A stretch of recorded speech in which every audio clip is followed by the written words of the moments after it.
Hello again. One of the things that I really love is history. So I'm a bit of a nerd when it comes to history, all sorts of history. I mean, I grew up in England, so English history is probably my first interest. But that kind of gets quite broad anyway. So the reason I mention this is that the subject of this podcast is a photographer called Lee Miller, who you may have heard of, or maybe not. And the relevance of the podcast is I listened to a history podcast called The Rest is History. And I really enjoy it. I think it's a great podcast. It's got quite a big following these days. They've been going quite a while. And for like 4 years, I think.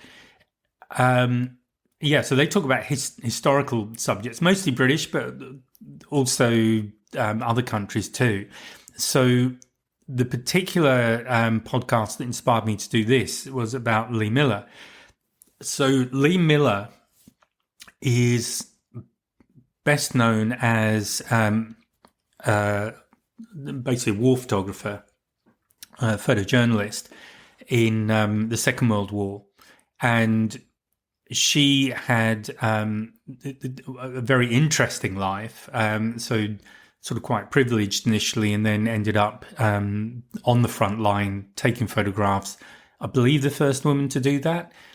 Certainly, she was among the first photographers allowed into Dachau concentration camp near Munich when it was liberated in 1945. So she's had that sort of experience. So I'll come back to some of that later, but it got me thinking about photojournalism because that's something that I also have an interest in. I'm a certified photojournalist. Not that I've ever really used that, but it is something I've trained for and qualified as. So not that I've kept it going, but I had a press pass at one stage. And the reason I wanted to talk about all this is that one of the fundamentals for me about how you approach photography is something that I use the phrase the visual storyteller. So if you've listened to podcasts from me before, or you've been on any of the webinars or listened or watched any of the webinars I've put together, you'll know that the visual storyteller is pretty much the cornerstone of my approach to photography. And the reason for that is that I believe we're naturally wired for stories. If you think about how we like to relay information, we love stories. I mean, look at Hollywood, look at TV, how these are huge industries. But if you go back hundreds of years or thousands of years, we can go back to cave paintings, which, and there are some not so far from me where I live here in France, so hence the history thing. And it's, very easy to imagine because we've probably all done it, sat around a campfire at some point or another, telling stories. It might be life stories, it might be stories about other people or stories that we've heard from other people, whatever it is.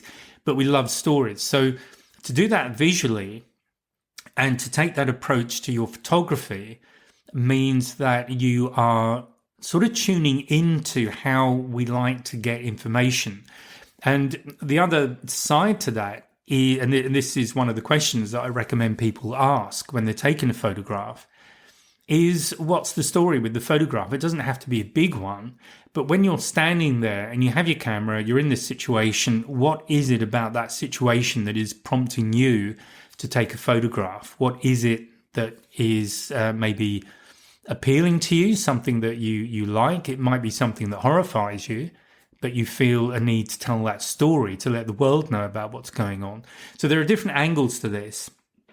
And I thought with Lee Miller, I suppose looking at her, and also there's I think a movie with Kate Winslet that came out I think last year, 2023. So I haven't seen the movie, so I don't know how good it is. I gather it's a sort of fair representation of at least parts of Lee Miller's life. I think some of the names have been changed, but essentially it's reasonably faithful to her story. So the reason for talking about her is that she was in that situation where she was a war photographer. She went from photographing handbags for Vogue in London at the beginning of the war, the sort of phony war in the early part, to actually getting out into the front line after D-Day. And some of her photographs got a huge feature in Vogue magazine, of all magazines. And these were the photographs she took at the Dachau concentration camp, which is near Munich.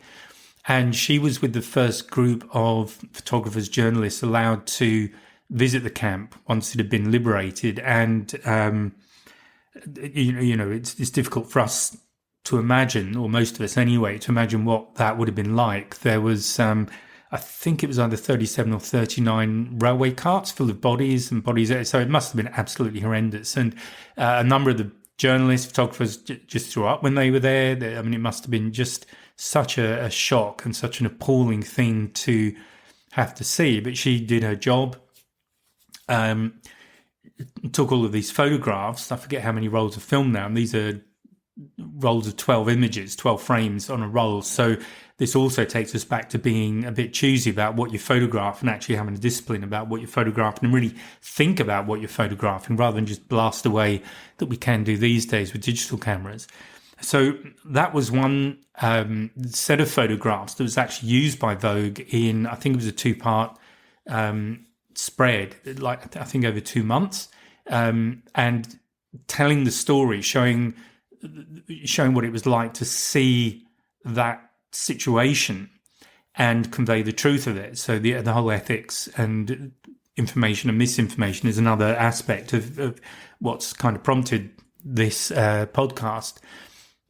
There was also another set of photographs she took which were stopped, and I didn't know about this, and I think it was Saint Malo, so I might have got that wrong, with the French town that the Americans were trying to get the Germans out, but the German forces were well dug in. And she took photographs of the American Air Force dropping napalm on the German positions. Now, I'd always associated napalm with the Vietnam War, but apparently and napalm is pretty nasty stuff. But that was something that was censored, essentially. They wouldn't show those pictures. And, of course, this is another aspect of photojournalism, and it's something we see today. If you're photographing things that the people with the power don't want the world in general to see, they will definitely censor it. And as we're seeing in places like Palestine at the moment, the Israeli invasion, occupation force, whatever we want to call them, are targeting photographers and journalists so that they can't tell the truth of what's going on in Palestine. And obviously this is not a unique situation. It happens pretty much everywhere there's conflict, but it adds that other sense. It's another aspect of photojournalism. And I think it's fair to say that for Lee Miller, there was kind of a high point for her. She really found purpose. She had all the adrenaline rushes in her time as a war photographer on the front line.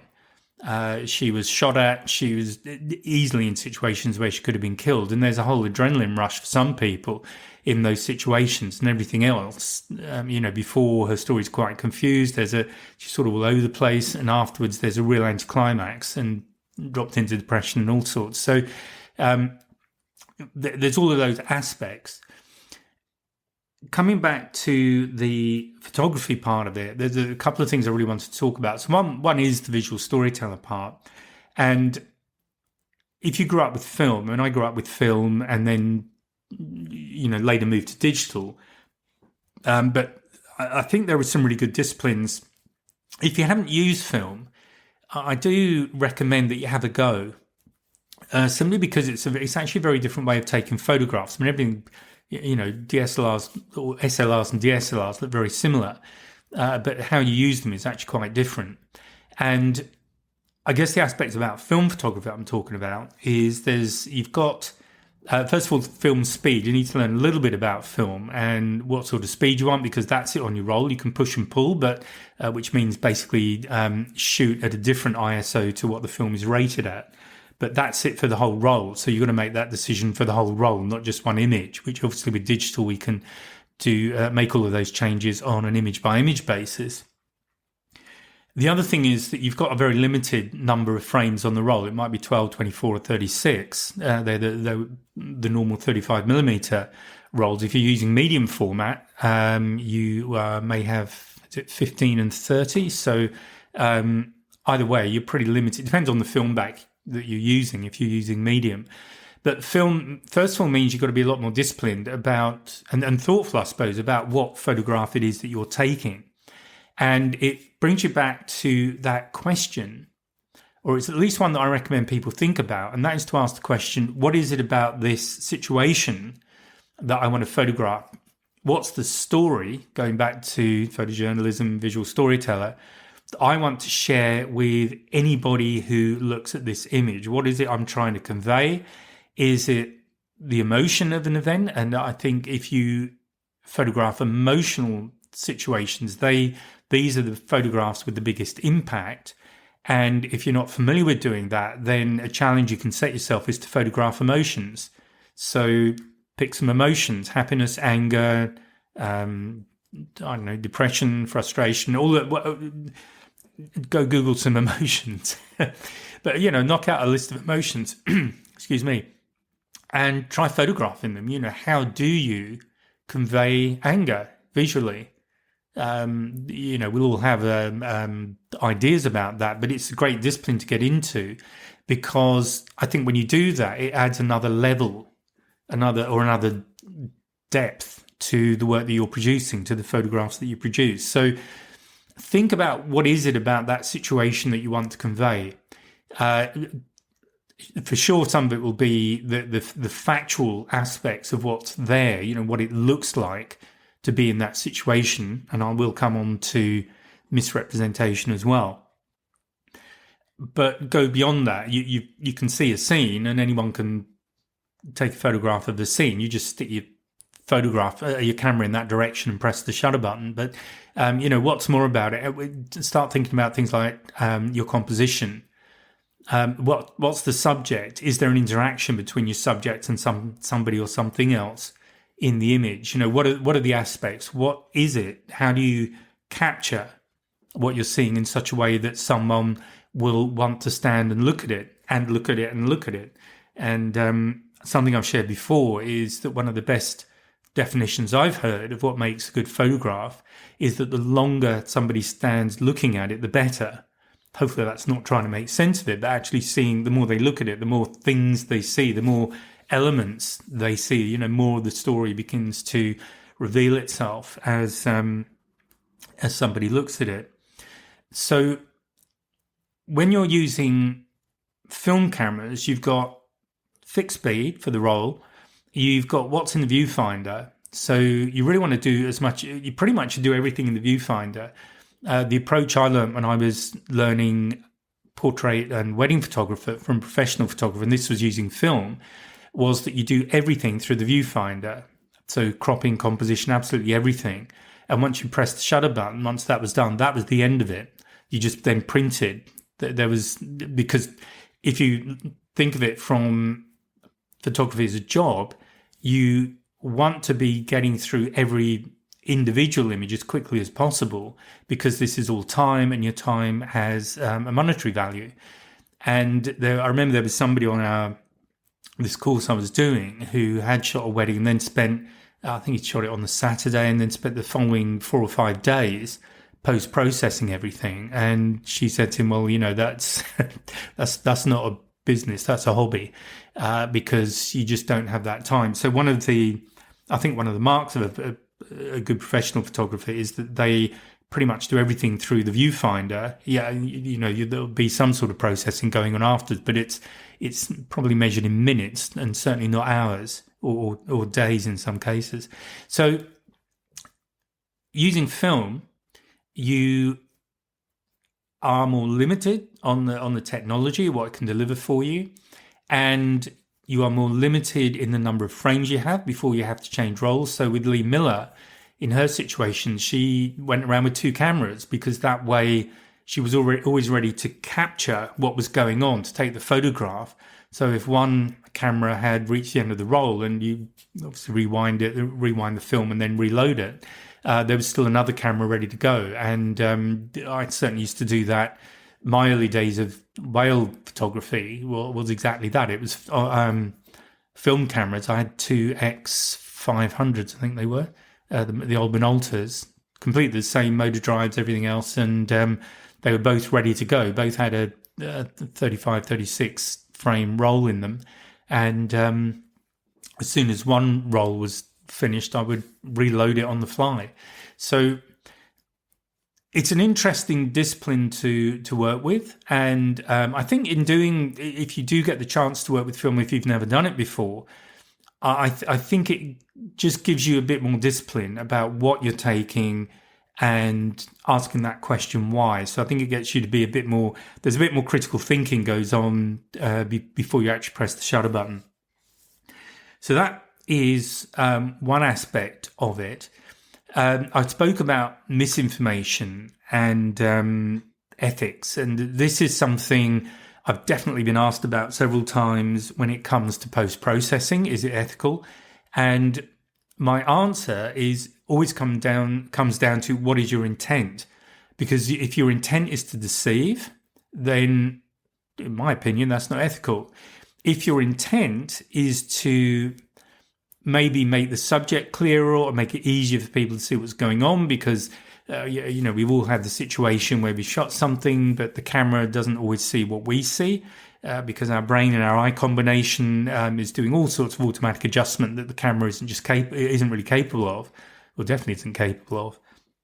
So, and sunsets are the classic, where you've got an amazing sunset, you're absolutely, blown away by it. You take a photograph, and then what you look at is the old sort of Limp Bizkit. It's pretty awful, and you have to fiddle around with it in post. But again, for me, when I'm working on post, so what I tend to do with color, because mostly I'm working in nature, photographing animals. Usually there's grass around or something green, and I just get my greens right. That's my reference point, and I can always look out of the window where I am if I'm working at home and see what green looks like. And as long as I'm getting more or less that on the PC screen, that tells me that my color saturation is about right. Now, equally, I don't think there's anything wrong with oversaturating an image if it is for the purpose of art. And frankly, we call ourselves photographers, or hopefully we do, but we're also artists. We're creating images, and as I've already been talking about, if you get an image that has an emotional response with the viewer, that's more powerful. But at that point, we're into to me, that's art. To me, art is about representing something and conveying that to the viewer and hopefully getting some sort of a response to it. That to me is what art is. You may well have a different definition, and that's fine. You might not agree with me. That's fine as well. But the point is that once we've finished working on our photograph and we get it printed, stick it on a wall, or put it on Instagram or somewhere else, and it's out there, other people will look at that image, and certainly if it's a good one, if you think about it, they'll get some meaning from it. It could be that's a nice dolphin. That might be one meaning. But if you froze an action, it's where you, to me, this is one of the things I love about photographing things like dolphins. If you can actually freeze them in a moment, so you've got a millisecond that you've now frozen for, well, maybe not quite eternity, but for a long time. People can pick apart that moment, everything about that image, the shape of the animal that it's taken, its color, how the water's streaming off the body, that kind of thing, the water around, how it's broken. There's lots of things to unpick there. Maybe there's another dolphin under the water near the subject, and how are those two swimming together, that kind of thing. So there's a lot in there, but, somebody else looking at that picture might see something completely different. And the reason is that we're always looking at everything around us through the lens of our own life experience. So something I might regard as completely factual, you might completely disagree with. Moon landings and flat Earths are a couple that spring to mind. So, yeah, I'm confident the moon landings did happen, but I've had lots of discussions from time to time with people who are sort of questioning it. And certainly photography is quite fun because it's quite easy to debunk the arguments that people put up about the photographs showing that it wasn't actually real, but that's another subject. So, but the ethics of it. So, yeah, what is your intention? And obviously one of the things that is very relevant at the moment is the amount of misinformation that goes out. Photographs that have been edited deliberately to deceive, or they've been taken in one place of the subject and they are put out as being taken somewhere completely different and a completely different context. So there's lots of those sorts of things going on. Our friends in Israel are very good at that. I'll just say that and then leave that one where it is. But there's a lot of stuff right now. And I suppose in situations where there is conflict, often it's the oppressors will be doing a lot of the, let's say, being very creative with the truth, and possibly the oppressed people are as well to get support. But you have to look at the situation and what are the motivations. When it comes to us doing our photographs, what is our motivation? What are we trying to convey? And are we giving an honest representation of what's going on? Or are we trying to deceive? So I don't know why we would do that. So an obvious example is real estate. I'm pick on real estate now. So I don't know if you've been in the situation where you're looking at a property and you look at the picture online or whatever, and it looks great. I'm really talking about the days before Google Earth. So you couldn't, virtually walk up the street and have a look around. But in the good old days, and it might have been a photograph in a newspaper, I've certainly had this situation where I'm looking at property, it looks great, it looks like it's reasonably isolated, all the rest of it. I get down there, and it's absolutely cut. There's places everywhere. It's the environment is totally different to what I was expecting, and this to me is misrepresentation because I've not got a true sense of where things are at. Again, you're welcome to disagree with me about that one. That's fine.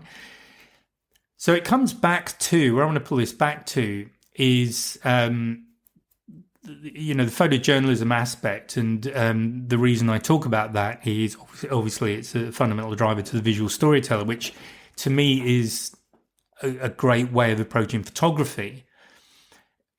Because not every photograph we take is going to have a huge emotional impact or any of that kind of stuff. It's not going to be a brilliant piece of art. It's a son, friend, whatever, having an event, getting an award, playing sport, doing whatever. It's fun. And those sort of things are really representative of that event in somebody's life. It may have no interest at all for anybody outside the family, say, but generations from now might love to see those photographs. So where you might not get the emotional impact that you get in really sort of these iconic kind of images that I'm sure we can all think of them. What you will do if you think about composition and telling the story or providing context, all these sorts of things, they do add value to the image. And these are the things that I think we can do every day and every time you press the shutter button. And the more that becomes second nature, the better, because I think that improves the standard of photography that we have. And when we are in a situation that is a bit more emotive, perhaps, a bit more, different, we can put out a photograph that is really good and without consciously having to think about it too much. Because what we're doing naturally is applying the kind of rules that apply to us or appeal to us in our style of photography that gives you a good result. So I think that probably covers off everything that I had in mind in for this particular podcast. In fact, there's an iconic picture of Lee Miller And it's probably the picture that you'll see if you Google her. And she's actually sitting in Hitler's bath. And I believe the story is that because Hitler had a flat in Munich that he maintained while he was, being Führer and all the rest of it. And as I understand it, Lee Miller and the guy she was with, they were just looking for somewhere to clean up, really. Just came across this and went to this apartment. And I don't think they knew whose it was until they were looking around and saw a lot of anagram stuff with AH and a swastika on it, and they realised where they were. But the picture you'll see is of Lee Miller in Hitler's bath, taking a bath, and her boots are by the bath and all this. And to some extent it's staged because the guy, I think it was another photographer she was with, took the picture. But the reason for taking the bath is that they'd just been to Dachau. As I say, that's near Munich. And what she was doing was getting all the mud off her, which was the mud of Dachau. So that was what the reality was behind that photograph. And then obviously they took advantage of the moment and where they were to do this iconic photograph. But that was that's the story of that photograph that you'll see if you Google Lee Miller. So the I guess key things from this are, if you do have a favourite photographer, maybe find out a bit more about them. And maybe in doing that, you'll be a bit more inspired and their work will have more meaning to you as somebody who's getting to know them. Another thing is to, be the photojournalist, tell the story. And as I say, it doesn't have to be every story. It doesn't have to be a long story. So not every photograph you take will be this amazing story. But, do maybe have, keep in mind that the picture you take today, particularly if it's a family one, as that goes down generations, that will perhaps have more and more value and more meaning to people who you'll never meet. They 3, 4, 5 generations away. And so you're not only creating a photograph for yourself, but also for people who you'll never meet, who perhaps want some sense of the person that you're taking the photograph of. If you do get the opportunity to use film, if you haven't done it before, then it's something I do recommend because it is just a different how you approach your photography, how you approach taking the photograph is different because the technology is different, and in how you use the camera, you really need, probably you'll be using manual. The cameras do have auto modes. I mean, the later film cameras definitely have them, but if you've not used manual before, it's always good to try out a little bit of manual photography just to really start to understand how everything works together. Sensitivity, ISO, shutter speed and aperture, how that all works together. If you don't have a good feel for that, it's another thing you can do. You can do it with digital as well, but it's something that is perhaps a little bit more relevant to film cameras because they tend to be a little bit more manual in their operation. And they have auto modes and all the rest of it as well. But it's another part of using film. But you do have that limited number of shots, so that could be a challenge to maybe have a day or a couple of days or whatever period it is where you only shoot film and you've got one roll of film, and that's your limit. So if you go somewhere where there's a lot of photo opportunities, as it were, that can be a really good discipline to get into, because rather than blasting away and taking hundreds, you've got to really start thinking and being picky and choosy about what you're photographing. And I think all of that does contribute in a positive way to your photography. And I'm a believer that when you're a photographer, you're constantly learning. You never get to the end of it where you know it all. I think there's always something new to be learned. You get an idea, you get an inspiration, you see somebody else's work. There's always something new, or that you change your camera and it has new things that you can explore. So I think photography, one of the things that appeals to me about photography is that you're constantly learning. There's always new things to learn. So hopefully that's something that appeals to you too. Okay, that's it for this podcast. Thank you very much. Hope you found that interesting, useful, and I'll speak to you in the next podcast. Bye for now. Oh, and just one more thing before you go. Just remember to drop any comments that you have or questions, and I'll get back to them in a future podcast. And remember that there's a new podcast every Friday. So if you've enjoyed this one, please remember to like and subscribe and join me on my mailing list and you'll get a heads up about the latest podcast. So bye for now.